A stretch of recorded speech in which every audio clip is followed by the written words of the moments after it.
ஓம் சாந்தி 25/5/2025 காலை முரளி. ஓம் சாந்தி. அவ்யக்த முரளி ரிவைஸ்டு அவ்யக்த பாப்தாதா 4/9/2005 மதுபன். தாதி உடல்ல சிவத்தந்தை பிரம்மா தந்தையை அவதரிச்சு நமக்காக சொன்ன முரளி இது. நம்மள இறைமானவர்கள் மிக கவனமா ஆத்மாபிமானி நிலையிலிருந்து இந்த முரளியை கேட்கலாம். பாபா சொல்றாங்க, அறிவுரையின் கூடவே மன்னிப்பு மற்றும் கருணையை தன்னுடையதாக ஆக்கி கொள்ளுங்கள் சொல்றாரு. அட்வைஸ் மட்டும் பண்ணாதீங்க, கூடவே மன்னிச்சிருங்க. கருணையோட அவங்களுக்கு புரிய வைங்க. வெறுமனே அட்வைஸ் பண்ணா யாரும் கேட்க மாட்டாங்க. ஆசீர்வாதம் கொடுங்கள்ன்றாரு. பிளெஸிங்ஸ் கொடுங்க, மனதால ஆசீர்வாதம் கொடுங்க. ஆசீர்வாதங்கள் பெற்றீர்கள் என்றால் உங்களுடைய வீடு ஆசிரமம் ஆகிவிடும்ன்றாரு. என்று பாப்தாதா அனைத்து குழந்தைகளின் நெற்றியில் தூய்மையின் ரேகைகளை, ஏனெனில் பிராமண வாழ்க்கையின் அஸ்திவாரமே தூய்மை ஆகும்ன்றாரு. தூய்மையின் ரேகைகள் என்னவாக இருக்கிறது தெரிந்துள்ளீர்களான்னு கேட்குறாரு. தூய்மை அனைவருக்கும் பிடித்தமானதாக இருக்கிறது. தூய்மைதான் சுகம், அமைதி, அன்பு, ஆனந்தத்தின் தாயாக இருக்கிறதுன்னு சொல்றாரு. தூய்மை இருந்தாதான் அதோட குழந்தைகள் சுகம், அமைதி, அன்பு, ஆனந்தம் எல்லாமே வரும் நமக்கு. அப்ப அதுதான் தாயா இருக்குது. தூய்மைதான் மனித வாழ்க்கையின் உண்மையான அலங்காரமாகும் சொல்றாரு. தூய்மை இல்லை என்றால் மனித வாழ்க்கைக்கு மதிப்பே கிடையாதுன்றாரு. அதனாலதான் தேவதைகள் அவ்வளவு மதிப்பு மரியாதையோட வாழ்ந்தாங்க. தேவதைகளை பார்க்கிறீர்கள், தூய்மையாக இருக்கிறாங்க இல்லையா? ஆகையால் தான் மதிப்பிற்குரியவராகவும் பூஜைக்குரியவராகவும் இருக்கிறாங்க. தூய்மை தன்மை இல்லாத மனிதர்களின் நிலையை இந்த நேரத்தில் பார்த்து கொண்டிருக்கிறீங்க. இப்ப தூய்மையா இல்லாதனாலதான் இப்ப நம்ம இங்க இருக்கிறவங்க மனுஷங்களை பாக்குறோம் இல்லையா? யாருக்கும் மதிப்பும் இல்லை, மரியாதையும் இல்லை, பூஜையும் இல்லைன்னா ஏன்னா தூய்மை இல்லைன்றாரு. பாப்தாதா பிராமண குழந்தைகளாகிய உங்கள் அனைவருக்கும் தூய்மை ஆகுக, யோகி ஆகுக என்ற வரதானம் தந்திருக்கிறார். எந்த ஆத்மாவிடத்தில் தூய்மை இருக்கிறதோ அவர்களின் நடத்தை, பாவனை, முகம் ஜொலிக்குன்றாரு. ஆகையால் தூய்மைதான் வாழ்க்கையை உயர்ந்ததாக மாற்றக்கூடியதாக இருக்கிறதுன்றாரு. அதனால தூய்மையா இருங்கன்றாரு. உண்மையில் உங்கள் அனைவரின் ஆதி சொரூபம் சத்தியுகத்துல நீங்க நடிக்கும் போது ஆதி சொரூபமா இருக்கும்போது தூய்மை தன்மையாகும். தூய்மை தன்மை தான் உங்களுடைய சொரூபமேன்றாரு. அனாதி சொரூபம் பரந்தாமத்திலையும் தூய்மைதான். அப்படிப்பட்ட தூய்மைதான் இருந்தீங்க, அங்கேயும் தூய்மையா தான் இருந்தீங்க அனாதியிலையும். அப்படிப்பட்ட தூய்மையான ஆத்மாக்களின் விசேஷத்தன்மைகள் அவர்களுடைய வாழ்க்கையில் சதா தூய்மையின் பர்சனாலிட்டி, அழகு தன்மை தென்படுகிறதுன்றாரு. தூய்மையின் உண்மை, தூய்மையின் ராயல்டி முகம் மற்றும் நடத்தையில் தென்படுகிறதுன்றாரு. இந்த ரேகைகள், இந்த கோடுகள் வாழ்க்கையின் அலங்காரமாகும் சொல்றாரு. உண்மைத்தன்மை என்பது என்னுடைய அனாதி ஆதி சொரூபமும் தூய்மைதான் சொல்றாரு. இந்த நினைவு தான் சக்திசாலியாக மாற்றி விடுகிறது. அதாவது நம்ம இப்ப இருக்கிற சொரூபத்தை நினைச்சோம்னா நம்ம தூய்மையற்ற நிலையில இருக்கிறோம். அதை நினைச்சோம்னா நம்ம எப்படி இருப்போம்னா ரொம்ப சக்திசாலியாவே இருக்க மாட்டோம். இதே நீங்க அனாதியை யோசிச்சு பாருங்க. நான் பரந்தாமத்துல தூய்மையா இருந்த பாபா கூட ஆதியிலயும் அப்படிதான் இருந்த, தேவதையா இருந்த அப்படின்னு நினைக்கும் போதுதான் நம்மள சக்திசாலியா அது மாத்துது. ராயல் தன்மை என்பது தானும் சுயமரியாதையிலிருந்து ஒவ்வொருவருக்கும் மரியாதை கொடுப்பதாகன்றாரு. நமக்கு ஃபர்ஸ்ட் நம்ம மரியாதை கொடுத்துக்கணும். நம்ம ரெஸ்பெக்ட் கொடுத்துக்கணும். நம்மளே தரக்குறைவா நினைக்க கூடாது. நம்மள ஃபர்ஸ்ட் பெருமையா நினைச்சுக்க சொல்றாரு. அப்பதான் மத்தவங்களுக்கு நம்ம மரியாதை கொடுப்போம்னு சொல்றாரு. பர்சனாலிட்டி என்பது சதா திருப்தியுடனும் மகிழ்ச்சியுடனும் இருப்பதாகன்றாரு. தானும் திருப்தியுடன் இருந்து மற்றவர்களையும் திருப்திப்படுத்துவதுதான் பர்சனாலிட்டின்றாரு. தூய்மையின் மூலம் தான் பிராப்திகளும் நிறையவே இருக்கிறதுன்னு சொல்றாரு. பாப்தாதா குழந்தைகளாகிய உங்கள் அனைவருக்கும் என்னென்ன பிராப்திகளை கொடுத்திருக்கிறார் அதை தெரிந்துள்ளீர்கள் அல்லவா அப்படின்னு கேட்கிறாரு. பல பொக்கிஷங்களின் மூலம் நிறைந்துள்ளது. நிறைய பொக்கிஷங்கள் மூலம் நமக்கு பிராப்திகள் நிரம்பியுள்ளது. ஒருவேளை பிராப்திகள் நினைவில் வைத்தீர்கள் என்றால் நிறைந்தவர் ஆகிவிடும் சொல்றாரு.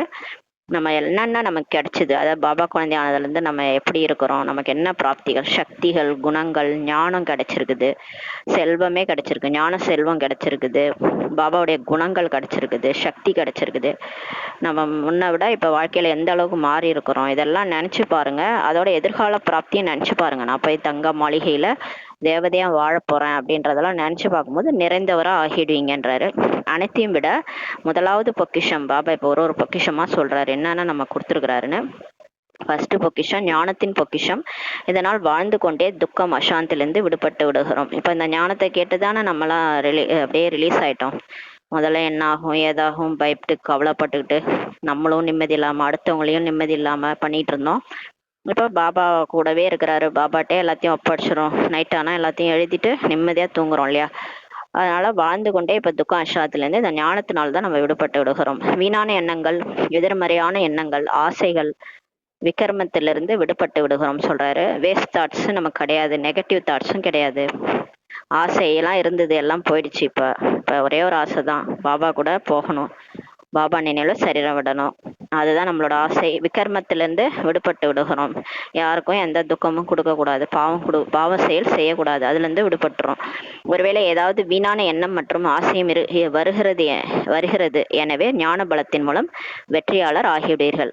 ஒருவேளை சில டைம்ல மாயாவுடைய போற மல்யுத்தம் நடக்கும்போது வேஸ்ட் தாட்ஸ் வருது, அப்புறம் ஆசையும் வருதுன்னா அதை வந்து ஞான பலத்தின் மூலம் வெற்றியாளரா ஆகிறீங்க. ரெண்டாவது பொக்கிஷம் என்னன்னா நினைவு யோகான்றாரு. இதன் மூலம் சக்திகளை நாம் பெறுகிறோம். பாபா நினைக்க நினைக்க நமக்கு சக்திகள் வருதுன்றாரு. மேலும் சக்திகளின் ஆதாரத்தின் மூலம் அனைத்து பிரச்சனைகளும் அனைத்து தடைகளையும் எளிதாக கடந்து விடலான்றாரு. ஆத்மாக்கு சக்தி இருந்தாதான் வாழ்க்கையில வர பிரச்சனைகளை ஃபேஸ் பண்ண முடியும். அதுக்குதான் பாபா நினைங்கன்றாரு. நம்ம பாபா நினைக்கலன்னா நம்ம கண்டிப்பா விக்ரமம் மேல விக்ரமம் பண்ணிக்கினே இருப்போம். சின்ன பிரச்சனையை கூட நம்மளால தாங்கிக்க முடியாது, சண்டை போடுவோம், கத்துவோம், கதறுவோம். ஏன்னா வந்து நம்ம ஆத்மால சக்தி இல்லை. சக்தி அதிகமா இருந்துச்சுன்னா ஆத்மால எல்லா பிரச்சனைகளையும் எல்லா தடைகளையும் எளிதாக கடந்து விடலாம்னு சொல்றாரு. அதுக்காக பாபாவை நினைக்கணும். பாபா நினைச்சாதான் சக்திகள் நமக்கு கிடைக்கும். ஏன்னா அவர் தான் சர்வ சக்திவான், அவர்கிட்ட இருந்து தான் எல்லா சக்திகளும் நமக்கு கிடைக்கும். மூன்றாவது பொக்கிஷம் தாரணை பண்ண சொல்றாரு. தாரணைன்றது நம்ம கேட்ட ஞானத்தை பாபா நினைவின் மூலமா ஃபுல்லா நம்ம சொரூபத்துல கொண்டு வரணும், வாழ்க்கையில கொண்டு வரணும். இதன் மூலம் அனைத்து குணங்களையும் அடைந்து விடுகிறோம் சொல்றாரு. இப்ப எல்லா குணமும் நமக்கு வந்துருது, பாபா மாதிரியே ஆயிட்டு வரும். அதாவது அந்த ஞானம் சொல்றவர் ஆசிரியர் பாபா. பாபா எப்படி நடக்கணும், ஏது நடக்கணும், எப்படி இருக்கணும், அவர் எப்படி எல்லாரையும் பாக்குறாரு, அவர் எப்படி நடந்துக்கிறாருன்னு நமக்கு சொல்றாரு. பிரம்மா பாபா எப்படி இருக்கிறாருன்னு சொல்றாரு. அப்படியே அதை தாரணை பண்ணி நம்ம சொரூபமா ஆக்கிட்டோம்னா அது மாதிரியே நம்ம ஆயிடுறோம். அதாவது பாபா மாதிரி நம்ம ஆயிடுறோம். பாபாவுடைய குணங்கள் நமக்கு வந்துடுது. மேலும் நான்காவது பொக்கிஷம் சேவைன்றாரு. சேவை கொடுத்துருக்கிறாரு இல்லையா, சேவை கிடைக்கிறது கூட பெரிய விஷயம்ன்றாரு. சேவை செய்வதன் மூலம் யாருக்கு சேவை செய்கிறோம் அவர்களின் ஆசீர்வாதம் நமக்கு கிடைக்கிறது. நம்ம யாருக்கு வந்து சேவை பண்றோமோ, இப்ப வீட்டிலேயே கூட ஒரு குடும்பத்திலே இருக்கிறோம்னா நம்ம பிள்ளைங்கள படைப்பு வந்து அவங்களதான் படிச்சிருக்கிறோம். அதனால அவங்களே ஒரு லௌகீகத்துல இருந்து அலௌகீகமா மாத்திட்டு அவங்கள கவனிச்சுக்கிறோம். அதெல்லாம் கூட ஒரு சேவை தான். பாபா நினைவுல இருந்து சேவை செய்யறோம் இல்லையா. அப்புறம் வார்த்தைகளின் மூலமா ஞானத்தை சொல்றோம், கருணா சேவை செய்யறோம், பாபா நினைவுல இருந்து ஒரு சமைக்கிறோம், எல்லாமே சேவை தான். அதுல இருந்து நமக்கு மற்றவங்கள்ட்ட இருந்து ஆசீர்வாதம் கிடைக்கிறது, குஷியும் அடைகிறோம்னு சொல்றாரு. எத்தனை பொக்கிஷங்கள் பாபாவோட வந்து குழந்தைகளாகிய உங்கள் அனைவருக்கும் கிடைக்கிறதுன்றாரு. பாபா அனைவருக்கும் ஒன்று போலவே தான் பொக்கிஷங்களை தருகிறார். இந்த நேரத்துல பொக்கிஷத்தை ஓப்பன் பண்ணி வச்சிருக்கிறாரு, எல்லாருக்கும் கொடுக்குறாரு, எல்லாருக்குமே ஒரு ஆப்பர்ச்சுனிட்டி கொடுக்குறாரு. யாருக்கும் தரலன்னுலாம் கிடையாது. சிலருக்கு குறைவாக சிலருக்கு அதிகமாகலாம் கொடுக்கறது இல்ல, எல்லாமே திறந்து வச்சுக்கிறாரு, ஓப்பன் பண்ணி வச்சிருக்காரு.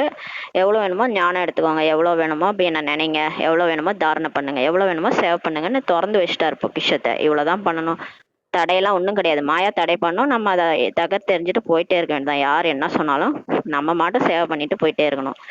சிலருக்கு குறைவாக சிலருக்கு அதிகமாகலாம் வந்து பாபா கொடுக்கறது இல்ல, ஆனால் பெற்றுக்கொள்பவர்களில் வித்தியாசம் இருக்குதுன்றாரு. ஆனா சிலர் தான் அதை எடுக்கிறாங்க, சிலர் ஞானம் கேட்க மாட்டாங்க, சிலர் பாபா நினைக்க மாட்டாங்க, சிலர் தாரணையே பண்ண மாட்டாங்க, சிலர் சேவையே பண்ண மாட்டாங்க. அதை பெற்றுக்கிறதுல தான் வித்தியாசம் இருக்குது. ஒரு சில குழந்தைகள் பொக்கிஷங்களை அடைந்து அதை சாப்பிடுகிறார்கள், அருந்துகிறார்கள், மகிழ்ச்சி அடையறாங்கன்னு சொல்றாரு. அவங்க வந்து அதை யூஸ் பண்றாங்க, அதை எல்லாத்தையுமே அடையறாங்க, அதனால மகிழ்ச்சி அடையறாங்கன்றாரு. மேலும் அந்த மகிழ்ச்சியிலேயே செலவழித்தும் விடுகிறார்கள். அதை மகிழ்ச்சிப்பட்டு அதை என்ன பண்ணிடுறாங்க, அந்த டைம்லயே செலவழிச்சிடுறாங்க. மேலும் ஒரு சில குழந்தைகள் சாப்பிட்றாங்க, அருந்துறாங்க, மகிழவும் செய்யறாங்க, சேமிக்கவும் செய்யறாங்கன்றாரு. அதாவது இப்ப நம்ம சாப்பிட்றோம், அருந்துறோம், மகிழ்ச்சி அடையிறோம் பாபா கிட்ட இருந்து எல்லா பொக்கிஷத்தையும் எடுத்துட்டு, ஆனா அது எதிர்காலத்துக்கு நம்ம சேமிக்கவும் செய்யறோம் சொல்றாரு. மேலும் சில குழந்தைகள் காரியத்தில் பயன்படுத்தி அதிகரிக்கவும் செய்கிறார்கள். சிலர் அந்த பொக்கிஷங்களை காரியத்துல பயன்படுத்தி அந்த மேலும் மேலும் அதிகரிக்கிறாங்க, டெபாசிட் மாதிரி பண்றாங்க. அதிகரிப்பதற்கான சாவி வந்து பொக்கிஷங்களை தனக்காகவும் மற்றவர்களுக்காகவும் பயன்படுத்துவதுதான் சொல்றாரு. இப்ப ஞானம் படிக்கிறோம்னா அந்த ஞானத்தை நம்மளும் படிக்கணும், மற்றவங்களுக்கும் சொல்லணும். இதுதான் அதிகரிப்பது. நம்மளும் படிக்கணும், மற்றவங்களுக்கும் சொல்லணும். இது வந்து அதிகரிப்பதற்கான சாவி. அதே மாதிரி இந்த யோகா பண்ணுறோன்னா நம்மளும் யோகா பண்ணணும், மற்றவங்களையும் யோகா பண்ண வைக்கணும். நம்மளும் சுயதர்ஷன சக்கரம் சுற்றணும், மற்றவங்களையும் சுற்ற வைக்கணும். இப்படி எல்லாரையும் நம்ம பண்ண வச்சு எல்லாரையும் மாற்றணும்னு வச்சுக்கோங்களேன். இது வந்து பொக்கிஷம் அதிகரிப்பதற்கான சாவி. அவ்வளோ பணக்காரராக நம்ம அங்கே ஆகும் போயிட்டு சொர்க்கத்தில். இதான தெரிஞ்சவங்க தான் இதெல்லாம் செய்கிறாங்க. எதை பயன்படுத்துகிறோமோ அது அதிகரிக்குன்றாரு. இப்போ வந்து எதை நம்ம யூஸ் பண்ணுறோமோ அது வந்து அதிகரிக்கும். இப்போ அந்த அல்லாவுதீன் அற்புத விளக்கு இருக்கு இல்லையா, அது வந்து ஒரு மூலையில் கிடக்குன்னா அதனால ஒரு யூஸும் கிடையாது. அதை எடுத்து தேய்ச்சாதான் அதுல இருந்து பூதம் வரும். அந்த பூதம் வந்து என்ன வேணுமோ எல்லாத்தையும் கொடுக்கும். அது நிறைய நிறைய கொடுக்கும். அந்த மாதிரி இந்த வரதானம், இந்த எல்லாமே இந்த ஞானத்துல இருந்து பாபா நினைக்கிறதுல இருந்து எதை நம்ம பயன்படுத்துறோமோ, யோக சக்தியை நம்ம பயன்படுத்தணும். அமைதி சக்தியை வாங்கி கொடுங்கன்றாரு. வாங்கி வாங்கி பூமியில நம்ம கொடுக்க கொடுக்க அதிகரிக்கும்ன்றாரு. எதை நீங்க பயன்படுத்துறீங்களோ அது அதிகரிக்கும். இந்த விசேஷமான பொக்கிஷங்களை இப்போது சேமித்துள்ளீர்களா என்று தன்னைத்தானே இப்ப கேளுங்கன்றாரு. சேமித்துள்ளீர்களா, என்ன சொல்றீங்கன்னு கேக்குறாரு. இப்ப நம்மள கேக்குறாரு, இப்ப இவ்வளவு பொக்கிஷம் இருக்குல்ல, ஞானம், யோகம், தாரணை, சேவை, இந்த நாலுத்தையும் சேமிச்சிருக்கீங்களா இது வரைக்கும்? உங்களுக்காக கேளுங்க, உங்களுக்காக சேமிச்சிருக்கீங்களா, மற்றவங்களுக்கும் சேமிச்சிருக்கிறீங்களா, என்ன சொல்றீங்க, ஆமாவா அல்லது சிறிதளவு உள்ளதான்னு கேக்குறாரு. யாரிடம் எந்த பொக்கிஷம் சேமிப்பாகியுள்ளதோ அது சதா நிறைந்திருக்கும்ன்றாரு.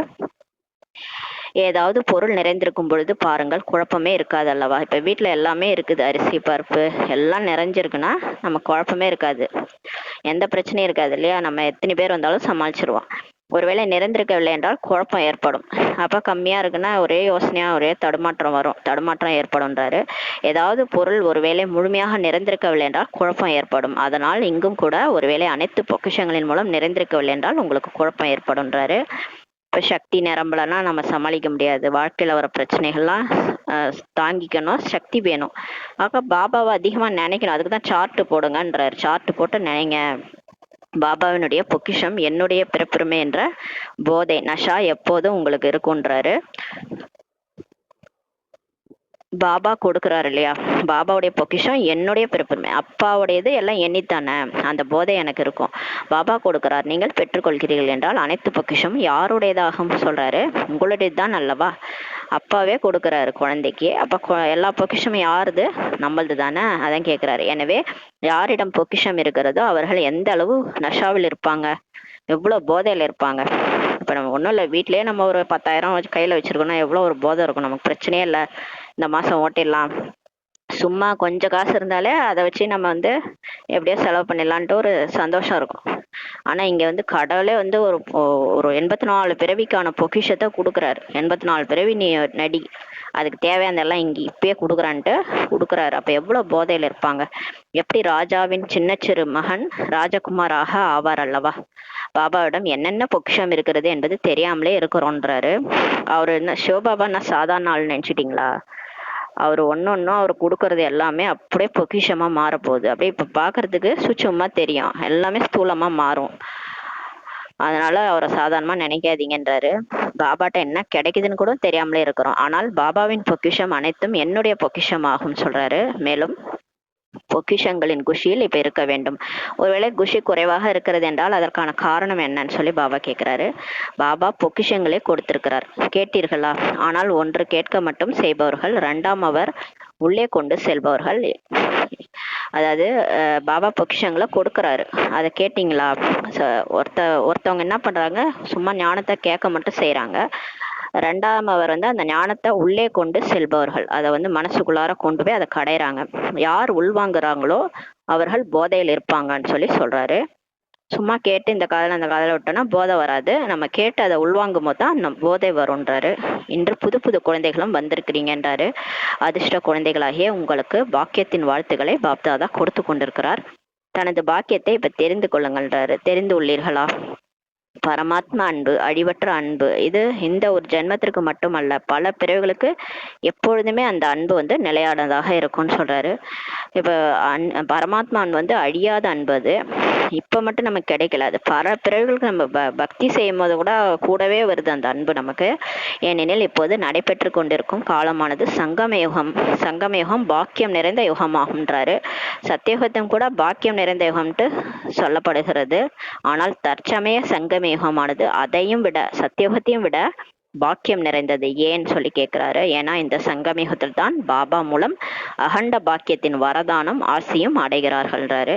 எனவே அப்படிப்பட்ட சங்கம யுகத்தில் பாக்கியம் நிறைந்த நேரத்தில் நீங்கள் அனைவரும் தனது பாக்கியத்தை பெறுவதற்காக இப்ப வந்து சேர்ந்திருக்கிறீங்க மதுபனுக்கு.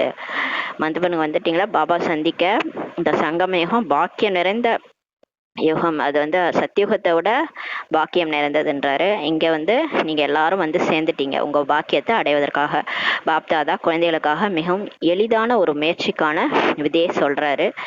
எளிமையானதை விரும்புகிறார்கள் அல்லவா. ஈஸியா தானே எல்லாரும் இப்ப ஸ்கூல்ல கூட படிக்கும் போது பெரிய புக்கா இருக்கும், ஆனா அதை மேட் ஈஸின்னு சொல்லிட்டு சின்ன புக்கா பண்ணி கொடுப்பாங்க. அது மாதிரி எல்லாம் ஈஸியா படிக்க தானே விரும்புறாங்க. அதனால பாபா ஈஸியா ஒரு மெத்தட் சொல்றாரு, முயற்சிக்கான விதியை சொல்றாரு. ஈஸியானது கடினமானதை விரும்பவில்லை தானே. இந்த குழந்தைகளுக்கு பாக்கியத்தின் சகஜமான விதி கிடைத்திருக்கிறது அல்லவா, கிடைத்திருக்கிறதான்னு கேட்கிறாரு. அனைத்தையும் விட எளிதானது வேற எதுவும் செய்ய வேண்டாம், ஒரே ஒரு விஷயத்தை மட்டும்தான் செய்ய வேண்டும்ன்றாரு. அது என்ன? ஒரே ஒரு விஷயத்தை செய்ய முடியும் அல்லவா. ஆமாம் செய்யுங்கள் அல்லது செய்யாதீர்கள். ஆமாம் என்று சொல்லுங்கள். எனவே அனைத்தையும் விட சகஜமான விதி என்ன தெரியுமா? அமிர்த வேலையிலிருந்து யாரெல்லாம் சந்திக்கிறீர்களோ அவர்களிடம் வந்து ஆசீர்வாதம் பெறுங்கள், ஆசீர்வாதம் கொடுங்கள். மனசால எல்லாருக்கும் பிளெஸ்ஸிங்ஸ் கொடுங்க, பிளெஸ்ஸிங்ஸை பெறுங்க. இதுதான் ஈஸியான விதின்னு சொல்றாரு. கோபப்படுவர்கள் வந்தாலும் சரி, ஆனால் நீங்கள் அவர்களுக்கும் கூட ஆசீர்வாதங்களை கொடுங்கள்ன்றாரு. உங்க முன்னாடி கோபப்படுறவங்க கூட வருவாங்க, ஏதோ அந்த பழைய ஜென்மத்து ஏதோ தொடர்பு, ஏதோ பிரச்சனை, அதனால அவங்களுக்கும் நமக்கும் செட் ஆக மாட்டேது, அவங்க கோபப்படுறாங்க அப்படின்னா நீங்க அவங்களுக்கு கூட பிளெஸ்ஸிங்ஸ் கொடுங்கன்றாரு. மேலும் ஆசீர்வாதங்களை பெறுங்கள்ன்றாரு. மேலும் பிளெஸ்ஸிங்ஸ் அவங்கள்ட்ட இருந்து பெறுங்க. நீங்க ஆசீர்வாதம் கொடுத்தீங்கன்னா ஆட்டோமேட்டிக்கா அவங்க ஆசீர்வாதம் தான் கொடுப்பாங்க. நம்ம ஒயிட் பால் போட்டோம்னா அவங்களும் ஒயிட் பால் தான் போடுவாங்க. நம்ம பிளாக் பால் போட்டாதான் அவங்களும் கோவப்படுவாங்க, அதனால பிளாக் பால் போடுவாங்க. நம்மளும் வந்து நம்ம ஆசீர்வாதம் கொடுத்தா ஆட்டோமேட்டிக்கா அந்த ஆப்போசிட் சைட்ல இருந்து ஆசீர்வாதம் தான் வரும்ன்றாரு.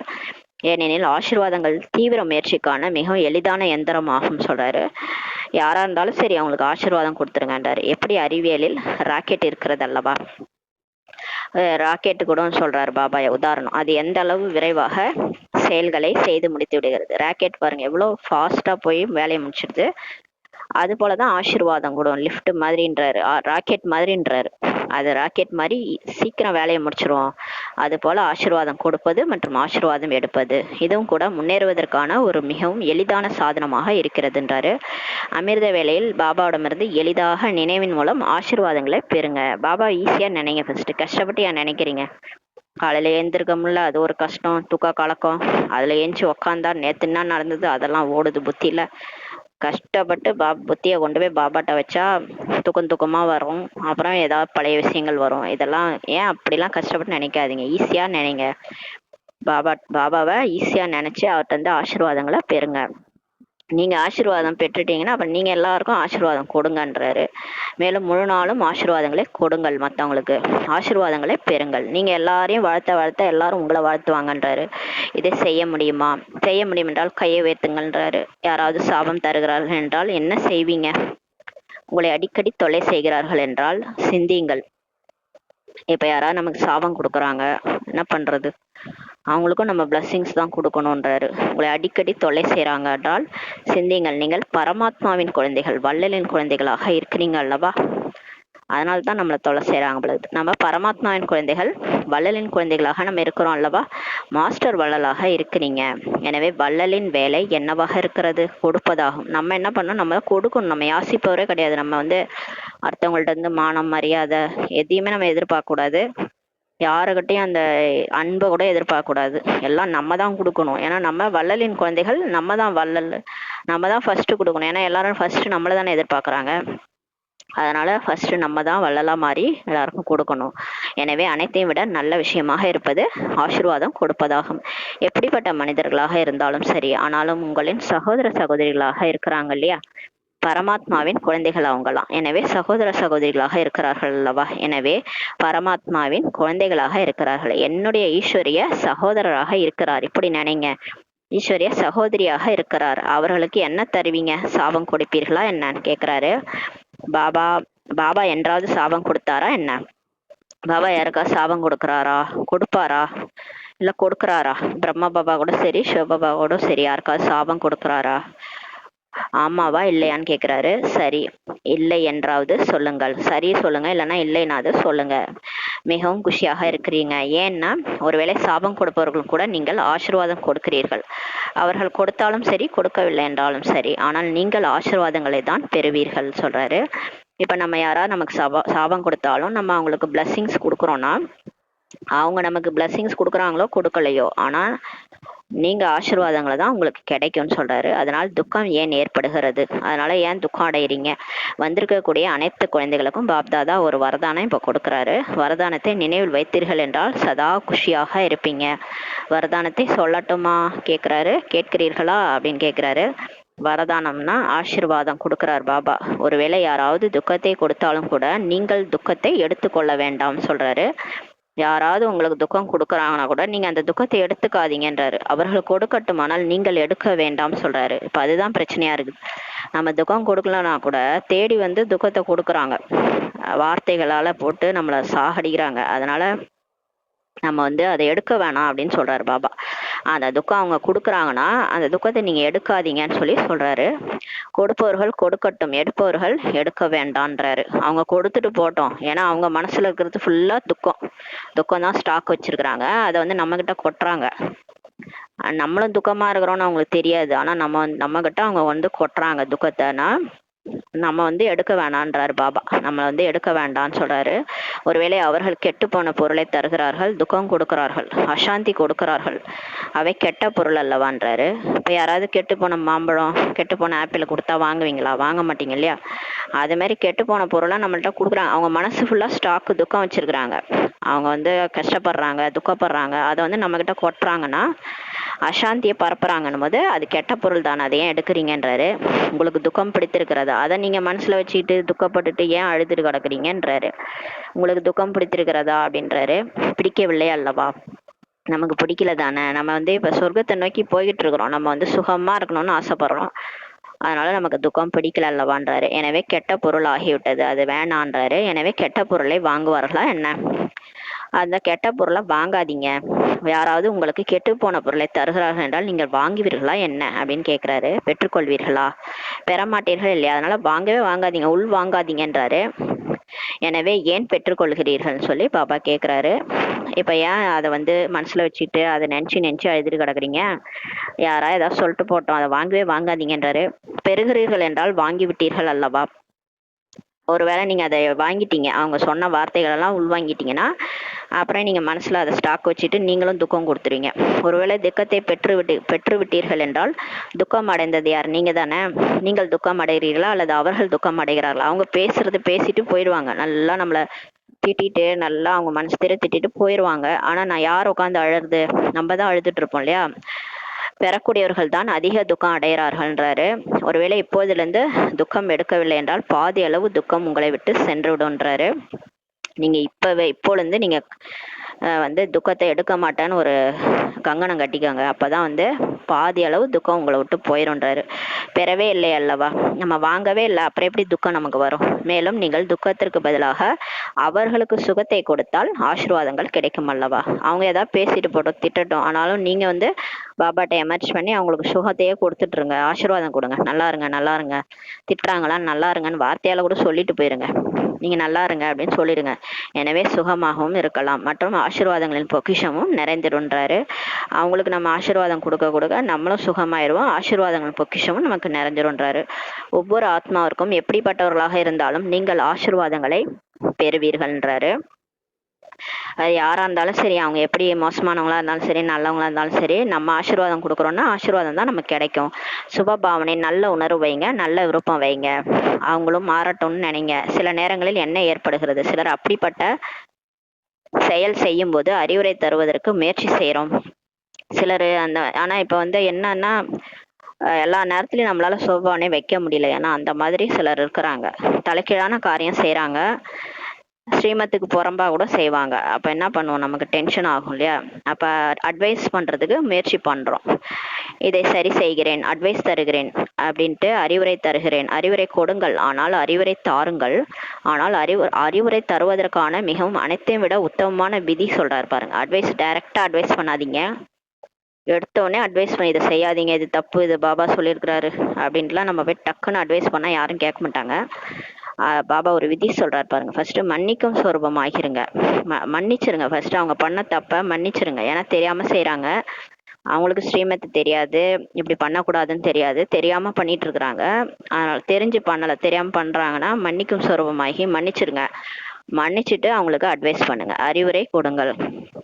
அறிவுரை மட்டும் கொடுத்து கொண்டே இருக்காதீர்கள். அட்வைஸ் மட்டுமே பண்ணியிருந்தா யாருக்குமே பிடிக்காது, டென்ஷன் தான் ஆகும். அதனால அறிவுரை மட்டுமே கொடுத்துட்டே இருக்காதீங்க. கருணை மன்னிப்பு கொடுங்கள்ன்றாரு. அறிவுரை அப்புறமா அறிவுரை கொடுங்கள். 2 வார்த்தைகளை இப்ப நினைவில் வையுங்கள், அறிவுரை மற்றும் மன்னிப்பு. அட்வைஸ் பண்ணுங்க, மன்னிச்சுட்டு அட்வைஸ் பண்ணுங்க. மன்னிப்பு, கருணை. ஒருவேளை இரக்க மனமுடையவராகி அவர்களுக்கு அறிவுரை கொடுத்தீர்கள் என்றால் உங்களுடைய அறிவுரை வேலை செய்யும். நீங்க கருணை உள்ளத்தோடு நீங்க அவங்களுக்கு அட்வைஸ் பண்ணீங்கன்னா, அவங்கள மன்னிச்சுட்டு கருணை உள்ளத்தோடு அட்வைஸ் பண்ணீங்கன்னா அவங்க உங்களுடைய அறிவுரை கேட்பாங்க, வேலை செய்யுன்றாரு. ஒருவேளை கருணை மனமுடையவர் ஆகி அறிவுரை வழங்கவில்லை என்றால் என்ன ஆகும்? நம்ம கருணை மனம் இல்லாம டென்ஷனா அவங்களுக்கு அட்வைஸ் பண்றோம், நீங்க பண்ணது தப்பு, இது ஸ்ரீமத்தா, இப்படி பண்ணலாமா அப்படின்ட்டு, இப்படிலாம் பண்ணக்கூடாது அப்படின்ட்டு கோபமா சொல்றோம்னா என்ன ஆகும்? அறிவுரை ஒரு காதின் மூலம் கேட்பாங்க, மற்றொரு காதின் மூலம் வெளியே சென்று விடும். ஒரு காதல் வாங்கி இன்னொரு காதல அட்வைஸை விட்டுருவாங்க, அறிவுரை தாரணை ஆகாது. அப்படிதான் இல்லையான்னு சொல்றாரு. மறவே மாட்டாங்க, அவங்களும் மற மாட்டாங்க, நம்மளும் எப்படி கத்திக்கினே தான் கிடப்போம், கோவப்பட்டுட்டே தான் கிடப்போம், திருந்தவே மாட்டாங்க யாரும். அதனாலதான் சொல்றாரு மன்னிச்சுட்டு அட்வைஸ் பண்ணுங்க.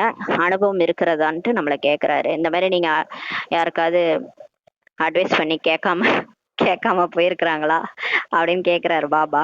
நீங்கள் யாருக்கும் ஆசிரியர் ஆகவில்லை தானே? ஆசிரியர்னா அறிவுரை தருவது மிகவும் விரைவில் வந்து விடுகிறது. எல்லாருக்கும் ஈஸியா அட்வைஸ் பண்ண மட்டும் வந்துடும். நம்ம பெர்ஃபெக்ட் மாதிரி நம்ம எல்லாருக்கும் அட்வைஸ் பண்ண போயிடுவோம். ஆனால் மன்னிப்பதும் கூட சேர்ந்தே இருக்க வேண்டும்ன்றாரு. மன்னிச்சுட்டு அட்வைஸ் பண்ணணும்.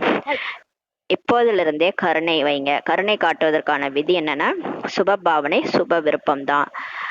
கருணை காட்டுறதுக்கான விதியே சுப பாவனை சுப விருப்பம் தான். நல்ல பாவனை வைங்க, நல்ல விருப்பம். அதாவது அவங்க மாறிடுவாங்க.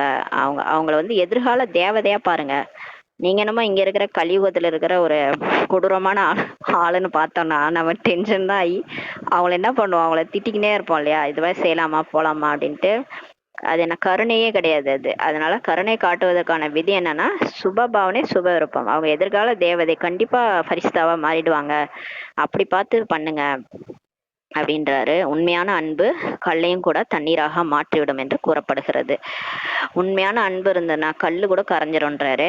அது போலதான் மன்னிக்கும் சொரூபமாகி அறிவுரை கொடுப்பதன் மூலம் நீங்கள் எந்த செயலை விரும்புறீங்களோ இவர்கள் செய்ய மாட்டார்கள், இது நடைபெறாது, இது வெளிப்படையாக தென்படும் சொல்றாரு.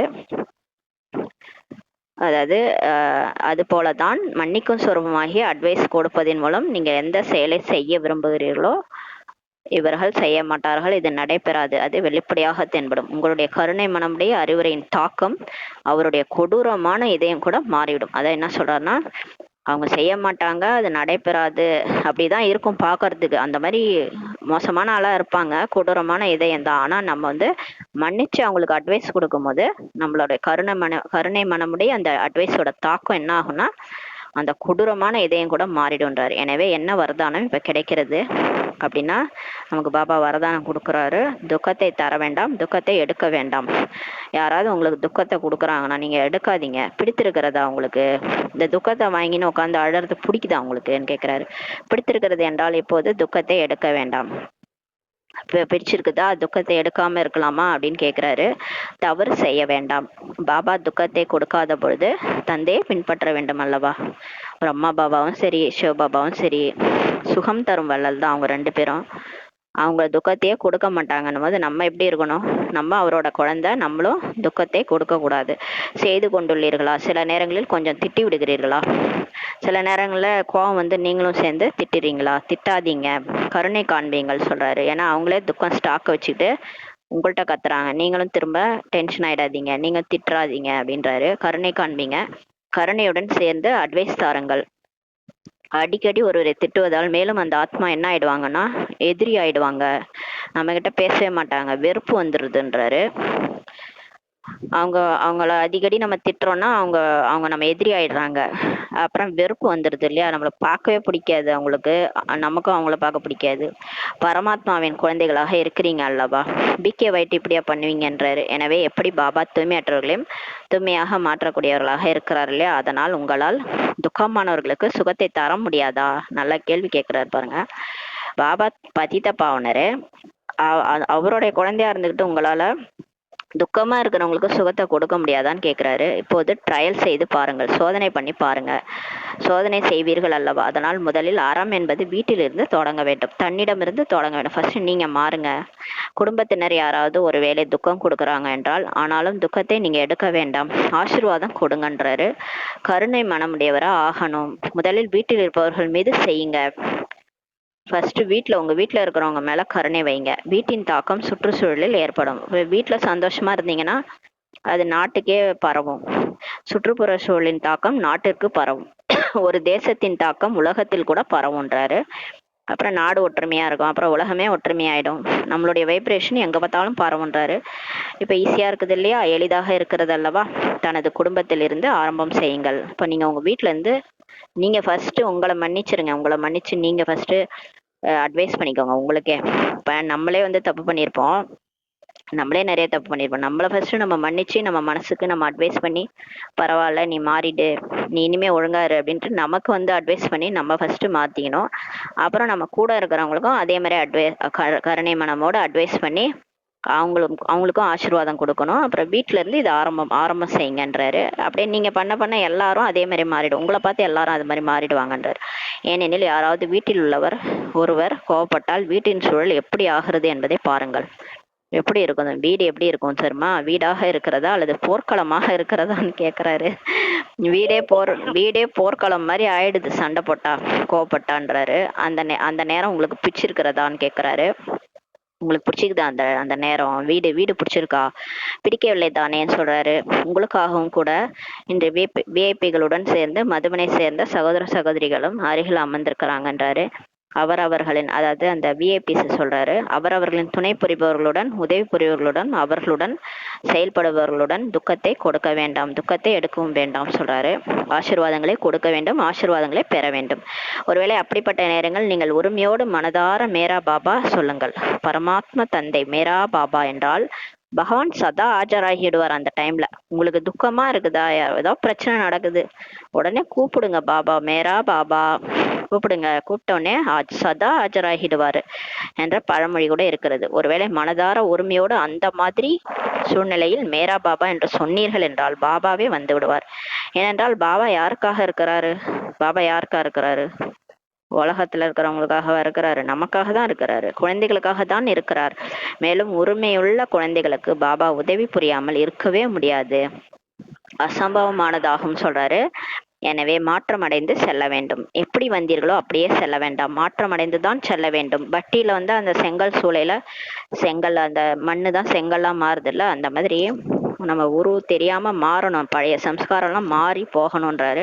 ஏனெனில் இந்த அளவு செலவு செய்து வந்திருக்கிறீங்க இல்லையா மதுபனுக்கு, டிக்கெட் செலவு தானே, செலவும் செய்தீர்கள், நேரமும் கொடுத்தீர்கள், எனவே அதற்கான மதிப்பு வைப்பீர்கள் அல்லவா. எவ்வளவு செலவு பண்ணி வந்திருக்கிறீங்க மதுபனுக்கு, எவ்வளவு டைம் வேற கொடுத்துருக்கிறீங்க, லீவ் எல்லாம் போட்டு வந்திருக்கிறீங்க, அதுக்கான மதிப்பு வைப்பீர்கள் அல்லவா. எனவே மதிப்பு இருக்கிறது. சுயமாற்றத்தோடு முதலாவது வீட்டை மாற்றம் செய்யுங்கள். நீங்க மாறுங்க, நீங்க மாறி வீட்டையை மாற்றுங்க, அதன் பிறகு தேசத்தை மாற்றுங்க, அப்புறம் உலகை மாற்றுங்க. மாற்றம் செய்ய வேண்டும்ன்றாரு. உங்களுடைய வீடு ஆசிரமம் ஆகிரும். இந்த மாதிரி நீங்க மாறிட்டீங்கன்னா, மன்னிச்சு அட்வைஸ் பண்ணீங்கன்னா, உங்களை நீங்களே ஃபர்ஸ்ட் மன்னிச்சு உங்களுக்கே அட்வைஸ் பண்ணி நீங்க மாறுங்க ஃபர்ஸ்ட். அப்புறம் எல்லாரையும் உங்க கூட இருக்கிறவங்க எல்லாம் மாத்துங்க. மன்னிச்சுட்டு அட்வைஸ் பண்ணுங்க, எல்லாரும் மாறிடுவாங்க. உங்க வீடே ஆசிரமம் ஆகிடும்.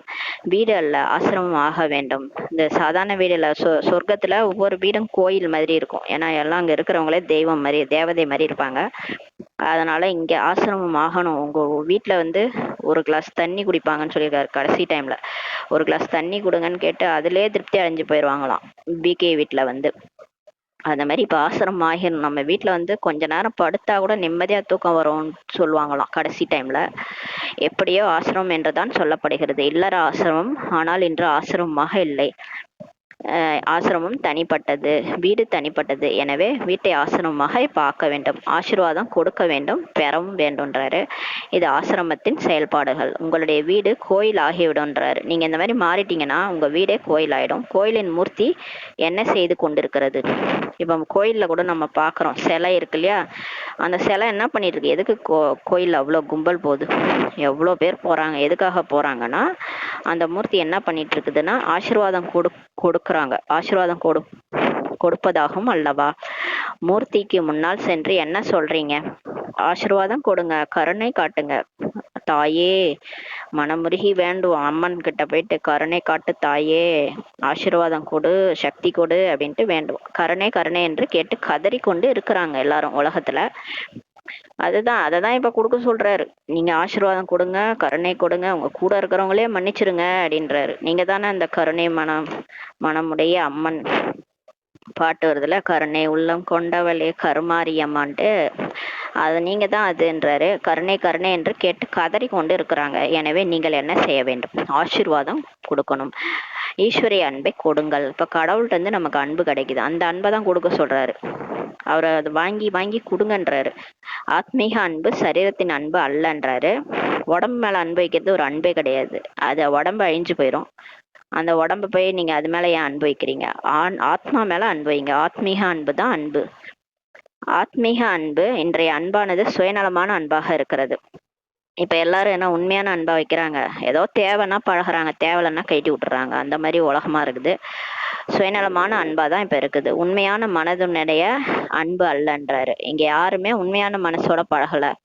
உண்மையான மனதனுடைய அன்பு இங்க கிடையாது. சுயநலம் இருக்கிறது என்றால் அன்பு கொடுக்கிறோம், சுயநலம் இல்லை என்றால் கண்டுகொள்வதே இல்லை.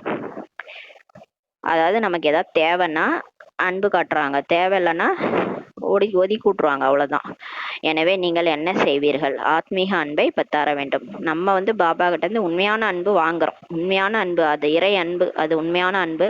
அதை வாங்கி மற்றவங்களுக்கு கொடுக்கணும். ஆத்மீக அன்பை தரணும், ஆசீர்வாதமும் தரணும். துக்கத்தை தர வேண்டான்றாரு. துக்கத்தை பெறவும் வேண்டாம். உங்களுக்காக வாய்ப்பு கிடைத்திருப்பதை பாருங்கள். பாப்தாதா கூட மகிழ்ச்சி அடைகிறார். இப்ப யாரெல்லாம் வந்துள்ளீர்களோ, பாரதத்திலிருந்து 250 விஐபிகள் அமைதி மாநாட்டிற்கு வந்துள்ளீர்கள். இவர்களின் வீடுகள் ஆசிரமம் ஆகிவிடும் அல்லவான்னு கேட்கிறாரு. ஆகிவிடும் அல்லவா? உறுதியாக, சிறிதளவு உறுதித்தன்மை குறைவாக.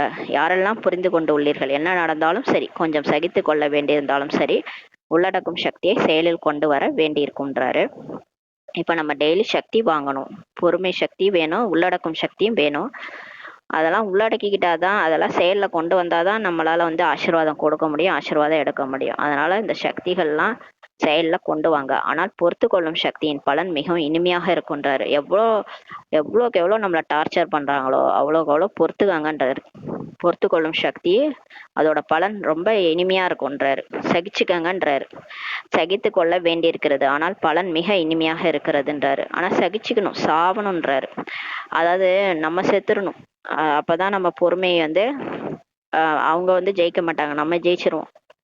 நம்ம டென்ஷன் ஆயிட்டோம்னு நினைச்சுக்கோ, நம்ம தோத்துருவோம். அதனால சகித்து கொள்ள வேண்டி இருக்கிறது, ஆனால் பலன் மிக இனிமையாக இருக்கிறது. ஆனா உங்களுக்கு பொறுத்தார் பூமி ஆழ்வார்ன்ற மாதிரி உங்களுக்கு பலன் மிக இனிமையா கிடைக்கும்ன்றார். எனவே யார் உறுதியாக செய்கிறார்களோ ஒவ்வொரு வீடும் சொர்க்கமாக்குவோம், கோயில் ஆக்குவோம், ஆசிரமம் ஆக்குவோம், அவர்களெல்லாம் கையை உயர்த்துங்கன்னு சொல்றாரு. இப்ப உறுதியா நீங்க சொல்லுங்க, உறுதியா சொல்லுங்க, நாங்க ஒவ்வொரு வீட்டையும் சொர்க்கமாக்குவோம், கோயிலாக்குவோம், ஆசிரமமாக்குவோம்னு சொல்லுங்க. அவங்கள கை உயர்த்துங்க. மற்றவர்களை பார்த்து கையை உயர்த்த வேண்டாம். ஏனெனில் பாப்தாதா கணக்கு எடுப்பார் அல்லவா? செக் பண்றாரு மேல இருந்து. பார்த்து கையெல்லாம் உயர்த்தாதீங்க. உண்மையிலும் உண்மையான மனதின் கை, மனதார கையை உயர்த்துங்க. கண்டிப்பா நான் வீடை கோயிலாக்குறேன் பாபானா மனதார கை உயர்த்துங்க. உங்களுக்கு தைரியம் தான் சொல்லுங்க. ஆசீர்வாதம் கொடுப்பீங்களா? மனதார கருணை மனதோட மன்னிச்சுட்டு அட்வைஸ் பண்ணுவீங்களா? மற்றவங்களை மன்னிச்சுறீங்களா? அப்புறம் அவங்க என்னதான் உங்களை திட்டினாலும், என்னதான் விரோதியா இருந்தாலும், என்னதான் எதிரியா இருந்தாலும், எவ்வளோ திட்டினாலும் அவங்களுக்கு நீங்க ஆசீர்வாதமே கொடுக்கணும். அப்படி இருந்தா உங்க வீடு சொர்க்கமா மாறிடும். வீடே எல்லாரும் ஆசிரமமா மாறிடும். அந்த மாதிரி மாத்துவீங்களான்னு சொல்லி கேக்குறாரு. நல்லது தாதிமார்களே, இவர்களுக்கு இதற்காக என்ன பரிசு தருவீங்கன்னு கேக்குறாரு. கை உயர்த்துறவங்களுக்கு என்ன பரிசு? ஆமாம் என்று சொல்லுங்கள். தாதி இத்தனை கோயில்களை ஆக்கிவிட்டால் நீங்கள் அவர்களுக்கு என்ன பரிசு தருவீர்கள்? தனது வீட்டை சேர்ந்தவர்களை அழைத்து வரவும் சொல்றாங்க. தாதி சொல்றாங்க, நீங்க போயிட்டு உங்க வீட்டுல இருக்கிறவங்கள கூட்டுவாங்க. இவர்கள் பரிசு அல்ல, இந்த வேலையே சொல்லப்பட்டிருக்கிறது. பாபா என்ன கட்டளை பிறப்புகிறாரோ பாருங்கள், பரிசு உங்களுக்கு கிடைத்து விடும்ட்டு சொல்றாரு பாபா. இது ஒன்றும் பெரிய விஷயம் அல்ல. ஆனால் என்பது இருக்கிறது. ஆனால் என்று சொல்கிறீர்கள். நீங்கள் உங்களிடத்திற்கு சென்று பிறகு மாற்றம் செய்ய வேண்டும். மேலும் 15 நாட்களுக்கு பிறகு, மாதத்திற்கு பிறகு தனது ரிசல்ட்டை இப்போ எழுத வேண்டும். நீங்க 15 நாள் இதை நீங்க கடைபிடிச்சிட்டு அமிர்த வேலையிலேருந்தே பாபாட்ட ஆசீர்வாதம் வாங்கிட்டு எல்லாருக்கும் முழு நாளும் ஆசீர்வாதம் கொடுக்க சொல்லியிருக்காரு. இதை நீங்க ரிசல்ட் எழுதணும். 15 டேஸ் இதை ஃபாலோ பண்ணிட்டு ரிசல்ட் எழுதுங்க. யாரெல்லாம் ஒரு மாதத்திற்கு துக்கத்தை எடுக்காது கொடுக்காது இருப்பீங்களோ அவர்களுக்கு நல்ல பரிசு கிஃப்ட் பாபா கொடுப்போம் சொல்றாரு. ஒருவேளை நீங்கள் வந்தீர்கள் என்றால் வாழ்த்துக்கள், ஒருவேளை வர முடியவில்லை என்றாலும் சென்டருக்கு அனுப்புங்க, கிஃப்ட் கொடுப்பாராம் பாபா சொல்றாரு. நல்லது. நாலா பக்கங்களும் உள்ள உள்நாடு வெளிநாட்டு குழந்தைகளின் நினைவு பாப்தாதாவிற்கு வந்து சேருகிறது. தொலைபேசி மூலமாக நினைவு அனுப்பினாலும் சரி, கடிதங்கள் மூலமாக அனுப்பினாலும் சரி, மனதின் மூலம் அனுப்பினாலும் சரி, பாப்தாதா அனைத்து குழந்தைகளுக்கும் பாரதம் மற்றும் வெளிநாட்டிற்கும் பிரதிபலனாக ரிட்டர்னாக ஆசீர்வாதம் மற்றும் அன்பு நினைவுகள் பல கோடி மடங்கு கொடுத்து கொண்டிருக்கிறார் பாப்தாதா. நாலா பக்கங்களில் உள்ள பரமாத்மா அன்பின் அதிகாரி குழந்தைகளுக்கு நாலா பக்கமும் அனைத்து பொக்கிஷங்களில் நிரம்பிய தடைகளற்ற முடிவற்ற வீணான எண்ணங்களற்று இருக்கக்கூடிய சிரேஷ்ட ஆத்மாக்களுக்கு கூடவே அனைத்தையும் மாற்றம் செய்யக்கூடிய மற்றும் செய்ய வைக்கக்கூடிய ஊக்கம் உற்சாகத்தில் பறக்கக்கூடிய குழந்தைகளுக்கு, அதன் கூடவே பாப்தாதாவிற்கு உண்மையான மனதின் விஷயங்களை தரக்கூடிய உண்மையான இதயமுடைய குழந்தைகளுக்கு, விசேஷமாக திலாராம் ரூபத்தில், பாபாவின் ரூபத்தில், ஆசிரியர் ரூபத்தில், சத்குருவின் ரூபத்தில் பல மடங்கு அன்பு நினைவுகள் மற்றும் நமஸ்காரம் சொல்றார் பாபா. நாமளும் பாபாவுக்கு ஆன்மீக குழந்தைகள், ஆன்மீக தாய் தந்தைக்கு நமஸ்தே நமஸ்தே சொல்றோம். அன்பு நினைவுகள் கொடுக்குறோம். வரதானம் அலைந்து கொண்டிருக்கும் ஆத்மாக்களுக்கு சரியான குறிக்கோளை காட்டக்கூடிய சைத்தன்ய உயிரோட்டம் உள்ள லைட் மைட் ஹவுஸ் ஆகுகன்ற வரதானம் கொடுக்குறாரு. இப்போ நிறைய பேர் சரீரத்தில் இருக்கிறாங்க, சரீரத்துலேருந்து வெளியே வந்துட்டு தற்கொலைலாம் பண்ணிக்கிட்டு இறந்துட்டாங்கல்ல. அதே மாதிரி இந்த விநாசத்தினால இறந்தவங்க, குண்டு போட்டு இறந்தவங்க, நிலநடுக்கம், அதெல்லாம் சிலர் இறந்துட்டு வெளியே அலைஞ்சிட்டு இருக்கிறாங்க, ஆத்மா சாந்தி அடையாம அலைஞ்சிட்டு இருக்கிறாங்க. அந்த மாதிரி அலைந்து கொண்டிருக்கும் ஆத்மாக்களுக்கு சரியான குறிக்கோளை காட்டுவதற்காக நம்ம என்னவாகணும்னா சைத்தன்ய லைட் மைட் ஹவுஸா ஆகணும், உயிரோட்டமான லைட் ஹவுஸ் மைட் ஹவுஸா ஆகணும். அந்த மாதிரி ஆகுங்கள். இதற்காக 2 விஷயங்கள் மீது கவனத்தில் வையுங்கள். ஒன்று, ஒவ்வொரு ஆத்மாவின் விருப்பத்தை பகுத்தறிவது, நாடியை தெரிந்து கொள்வதை தான் தகுதியுடைய மருத்துவர் என்று சொல்லப்படுகிறது. ஒரு டாக்டர்னா என்ன பண்ணுவாங்கன்னா அவங்க நாடியை பார்த்து சொல்றாங்க அவங்களுக்கு என்ன பிரச்சனை அதெல்லாம் டாக்டர் தகுதியான மருத்துவர் என்று சொல்லப்படுகிறது. அதுபோல பகுத்தறியும் சக்தி சதா பயன்படுத்துது. அது மாதிரி இப்போ பாபாட்டேருந்து பகுத்தறியும் சக்தி வாங்கி நல்லது கெட்டது எதுன்னு தெரிஞ்சுக்கிட்டு ஒவ்வொருத்தவங்களுக்கும் என்ன தேவையோ அதை கொடுக்கணும். இந்த அலையிற ஆத்மாலே சில ஆத்மா அந்த அமைதியை எதிர்பார்க்கும், சில ஆத்மா சுகத்தை எதிர்பார்க்கும், சில ஆத்மா ஒவ்வொருத்தவங்க ஒன்னொன்னு எதிர்பார்ப்பாங்க. அவங்களுக்கு என்ன தேவையோ அதை கொடுக்கணும். அந்த மாதிரி வைப்ரேஷனை அவங்களுக்கு கொடுங்க. 2வது பாயிண்ட், சதா தன்னிடம் அனைத்து பொக்கிஷங்களின் அனுபவத்தை நிலையாக வைப்பது. சதா இந்த லட்சியத்தை வைக்க வேண்டும்ன்றாரு. 2வது, நம்மள்ட்ட எல்லா பொக்கிஷமும் அந்த அனுபவத்தை நிலையாக வச்சிருக்கணும்ன்றாரு. பாபாட்ட என்னென்ன பொக்கிஷம் நம்ம எடுத்தோமோ அதோட அனுபவத்தை நிலையாக வச்சிருக்கணும். அதை மாயா திருடிட்டு போயிடக்கூடாது, ஜாக்கிரதையா வச்சிருக்கணும். சதா இந்த லட்சியத்தை இப்போ வைக்கணும். சொல்வது மட்டும் அல்ல, செயல்லையும் கொண்டு வரணும். ஆனால் அனைத்து சம்பந்தங்களின் அனைத்து சக்திகளின் அனுபவம் செய்ய வைப்பதாகுன்றாரு. சொல்ல மட்டும் கூடாது, எல்லா சம்பந்தங்களின் அனுபவமும் செய்ய வைக்கணும், சக்திகளின் அனுபவமும் செய்ய வைக்கணும். மற்றவங்களுக்கு நம்ம மூலமா எல்லா சம்பந்தங்களும் எல்லா சக்திகளின் அனுபவம் நம்ம செய்ய வைக்கணுன்ற, நம்ம பாபாட்ட அடைஞ்ச பொக்கிஷங்கள் எல்லாத்தையும் மற்றவங்களும் அனுபவம் செய்ய வைக்கணுன்றாரு. ஸ்லோகன், மற்றவர்களை சரி செய்வதற்கு பதிலாக ஒரு பாபாவோட சரியான கனெக்ஷனை வையுங்கன்றாரு. போய் மற்றவங்க சரியில்லை அவங்களை சரி பண்றான்னு கிளம்பாம கரெக்ஷன் பண்றதுக்கு பதிலாக நீங்க ஒரு பாபாவை நினைங்க, எல்லாம் தானா சரியாயிடும்ன்றாரு. பாபாவோட கனெக்ஷன் வைங்கன்னு சொல்றாரு. அவ்யக்த சமிஞ்சை, ஆன்மீக கௌரவத்தையும் தூய்மையான ஆளுமையும் கையாளுங்கள். தனது உண்மையான சொரூபம் மற்றும் வரதான சொரூபம் சதா நினைவில் வைத்தீர்கள் என்றால் தூய்மையற்ற தன்மை மற்றும் மறதியின் பெயர் அடையாளம் முடிஞ்சு போயிடும். நான் யாரு, நான் எப்பேற்பட்ட ஆத்மா, என்னுடைய உண்மையான சொரூபம் என்ன, நான் ஆதியில எப்படி இருந்தேன், அனாதியில எப்படி இருந்தேன், வரதான சொரூபம் எல்லாத்தையும் நினைச்சிங்கன்னா இந்த தூய்மையற்ற தன்மை இப்ப இருக்கிறது நம்மளுடைய சொரூபமே கிடையாது. சும்மா இது கடைசியில கலியுகத்துல இந்த உடல்ல நம்ம நடிச்சிட்டு இருக்கிறோம். உண்மையே இது கிடையாது. நம்ம ஆரம்பத்துல தூய்மையா இருந்த ஆத்மா தான். அதனால அதை நினைவு பண்ணீங்கன்னா தூய்மையற்ற தன்மை மறதியின் பெயர் அடையாளம் முடிஞ்சிரும். மறதி அல்லது தூய்மையற்ற தன்மை எப்படி இருக்கும்? போயிரும். இப்போது இதை பற்றி ஒன்றும் தெரியாதவரா ஆகணும். ஏனெனில் இந்த சம்ஸ்காரம் மற்றும் சொரூபம் நம்முடையதே அல்லன்றாரு. இதெல்லாம் பாதியில வந்தது ஒண்ட வந்த பிடாரி ஊர்பிடாரிய வர்த்திச்சான்ற மாதிரி. இந்த 2500 வருஷத்துக்கு அப்புறம் வந்ததுதான் இந்த கோபப்படுறது, கவலைப்படுறது, அழறது, பயப்படுறது. இதெல்லாம் வந்து இந்த சம்ஸ்காரம்லாம் நடுவுல வந்தது. இதெல்லாம் நம்மளதே கிடையாதுன்றாரு. இவை அனைத்தும் உங்களுடைய பூர்வ ஜென்மத்தினுடையது. இப்போது நீங்கள் பிராமணர்களாக ஆகியிருக்கிறீங்க. இது ஏதோ போன பிறவில என்னுடைய சம்ஸ்காரம் அது அப்படின்னு நினைச்சுக்கோங்க. இப்ப நான் பிராமணர் ஆயிட்டேன். இது எல்லாமே இப்ப போயிடுச்சு. அதெல்லாம் போயிடுச்சு. அவை அனைத்தும் சூத்திரர்களின் சம்ஸ்காரம் மற்றும் சொரூபமாகும். அது என்னது கிடையாது. அதுபோல தன்னிடமிருந்து வேறுபட்ட, அதாவது மற்றவர்களுடைய சம்ஸ்காரம் அனுபவமாகுன்றாரு. இதைதான் ஞாரா அன்பியாரா, விடுபட்ட அன்பானவர் என்று சொல்லப்படும். அப்ப அது வேற யாரோ, அது வந்து போன பிறவில அந்த சம்ஸ்காரம் என்னை விட்டு போயிடுச்சு, அது யாருதோ அப்படின்ற மாதிரி உங்களுக்கு அனுபவம் ஆகும் அந்த சம்ஸ்காரம்லாம். அப்ப நீங்க மாறிட்டீங்கன்னு அர்த்தம். அப்பதான் வந்து ஃபரிஸ்தா மாதிரி நீங்க தென்படுவீங்க. ஃபரிஸ்தானா பாபாவுக்கு நெருங்கி இருக்கணும். ஞாரா அண்ட் பியாரா, விடுபட்டவர் அன்பானவர்ன்னு அதை தான் சொல்லப்படும்ன்றாரு. எப்பன்னா இந்த பழைய சம்ஸ்காரம்லாம் போன பிறகுன்னு சொல்லி சொல்றாரு. ஓம் சாந்தி. நன்றி பாபா, நன்றி, ரொம்ப நன்றி பரிவாரம்.